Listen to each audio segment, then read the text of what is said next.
আপনি যে কর্তা নন, ইহাই কেবল আপনার জানিবার বিষয়। ঈশ্বর দাস হয়ে থাকিলে সাধন ভজনের আর প্রয়োজন হয় না। চেষ্টা করিয়া যাইবেন, ফলাফল অদৃষ্ট চক্রে প্রকাশ পাইবে। নামের আশ্রয়ে থাকিলে অপ্রাপ্ত বা প্রার্থনা কিছুই থাকে না। নামই জীবকে শিবময় করিয়া দেয়, ইহাই নামের গুণ। সত্য দাসের কালের গ্রহের বা যমের কোনো অধিকার থাকে না। মুক্তির জন্যই জীবকে কালচক্রের যন্ত্রণা ভোগ করিতে হয়।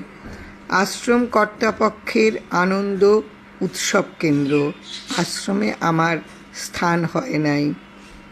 প্রাক্তন যেভাবে ঋণ পরিশোধ করায় সেভাবেই তা গ্রহণ করিতে হয়। ভগবান সংসার চালাইবার কর্তা, কিছুই করার ক্ষমতা আপনার নাই। ভাগ্যরূপী জনার্দন যখন যেমন রাখেন তাতেই সন্তোষ থাকিতে হয়। জোর করিয়া ইন্দ্রিয় দমন করিতে গেলে তার সাঙ্গপাঙ্গ বাধা জন্মায়। জানবেন, অদৃষ্ট চক্রের বেগ সহ্য করাই স্বধর্ম পালন করা। নামে থাকুন, ভগবৎ সমীপে প্রারব্ধের দণ্ড উপস্থিত হয়।